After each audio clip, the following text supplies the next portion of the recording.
तो बच्चों हम लोग पढ़ रहे थे क्लास 9th का biology chapter the fundamental unit of life. इस चैप्टर में हम लोगों ने देखा था कि सेल क्या है, डिस्कवरी ऑफ सेल क्या है, न्यूक्लियस क्या है, और इसके पहले हम लोगों ने टॉपिक में देखा था कि न्यूक्लियोप्लाज्म क्या है और साइटोप्लाज्म क्या है। आज हम लोग का जो टॉपिक है पार्ट्स ऑफ सेल के अंतर्गत सेल ऑर्गेनेल्स, यानी सेल ऑर्गेनेल्स होते क्या हैं। सेल ऑर्गेनेल्स का मतलब कोशिकांग, कोशिका के अंग। जिस प्रकार एक इंसान के अंग होते हैं जैसे हाथ, पैर, नाक, जीभ, त्वचा, ये सभी अंग हैं, इसी प्रकार हर एक सेल के अंग होते हैं। वह अंग होते हैं कई प्रकार के हो सकते हैं, जैसे एंडोप्लाज्मिक रेटिकुलम, गाल्जी काय और माइटोकॉन्ड्रिया, लाइसोसोम, ये सभी इसके अंग हैं। तो हम आज के टॉपिक में देखेंगे कि सेल ऑर्गेनेल्स क्या होते हैं और आगे की जो चैप्टरों में इनके देखेंगे, आगे के पार्ट्स में देखेंगे हम लोग कि इनके फंक्शन क्या क्या होते हैं। तो देखते हैं सेल ऑर्गेनेल्स।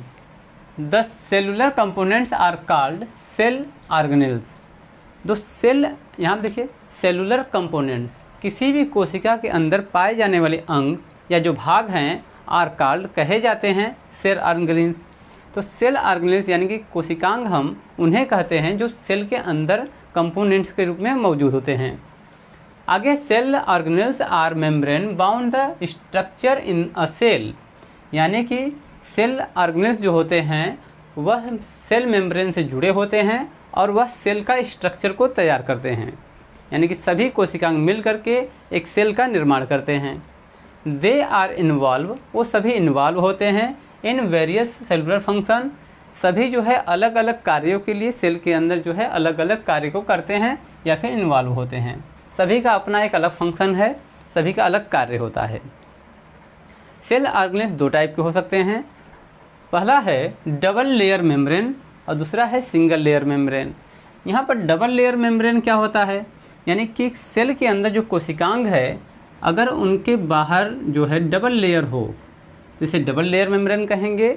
अगर केवल सिंगल लेयर हो, केवल एक ही लेयर हो मेम्ब्रेन की, तो उसे सिंगल लेयर मेम्ब्रेन कहेंगे। तो डबल लेयर मेम्ब्रेन में आता है एंडोप्लाज्मिक रेटिकुलम ER। यह जो होता है सिंगल लेयर का बना होता है परंतु इतनी बार फोल्डेड होता है कि यह डबल लेयर मेम्ब्रेन में आता है। आगे है गाल्जी अपरेटस यानी गाल्जी काय। गाल्जी काय भी डबल लेयर मेम्ब्रेन है। आगे माइटोकॉन्ड्रिया, ये भी डबल लेयर मेम्ब्रेन है। और प्लास्टिड जिसको हम लवक कहते हैं, यह भी डबल लेयर मेम्ब्रेन में आता है। न्यूक्लियस को हम लोगों ने पिछले टॉपिकों में अध्ययन कर चुके हैं, यह भी डबल लेयर मेम्ब्रेन में आता है। आगे है वैक्यूल्स, यानी कि इसको हम लोग बोलते हैं रसधानी या रिक्तिका। तो वैक्यूल्स जो होते हैं यह सिंगल लेयर मेम्ब्रेन होते हैं और यह पेड़ पौधों में काफ़ी बड़े होते हैं, जीव जंतुओं में छोटे छोटे होते हैं या फिर नहीं भी पाए जाते हैं। आगे है लाइसोसोम। इसके विषय में हमने आपको बताया है कि लाइसोसोम जो होता है इसे हम सुसाइड बैग के नाम से भी जानते हैं। यह सिंगल लेयर मेम्ब्रेन होता है, या किसी भी जीवाणु या कीटाणु को जब शरीर में प्रवेश करते हैं तो इसको यह क्या करता है, नष्ट कर देता है या फिर अपने आप को ब्लास्ट कर लेता है, जिससे कि pH वैल्यू कम होने के कारण एसिड बाहर निकलता है, जिससे कि सेल मृत हो जाता है। आगे है राइबोसोम्स। राइबोसोम्स भी सिंगल लेयर मेम्ब्रेन होता है। आगे है सेंट्रोसोम। सेंट्रोसोम मतलब तारक काय, यह भी सिंगल लेयर मेम्ब्रेन होता है। तो कुल मिलाकर के सेल ऑर्गेनेल्स जो होते हैं किसी भी सेल के अंदर इनकी संख्या लगभग 12 के आसपास होती है। टोटल कितनी होती है, 12 यानी 12। तो इतने पार्टों को हम आगे के जितनी भी क्लासेस चलेंगी इन्हीं सब पर बात होगा। तो इसके बाद का जो पहला क्लास होगा वो होगा ER यानी एंडोप्लाज्मिक रेटिकुलम।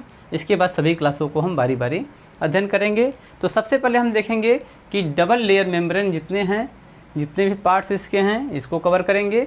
इसके बाद सिंगल लेयर। तब तक के लिए धन्यवाद।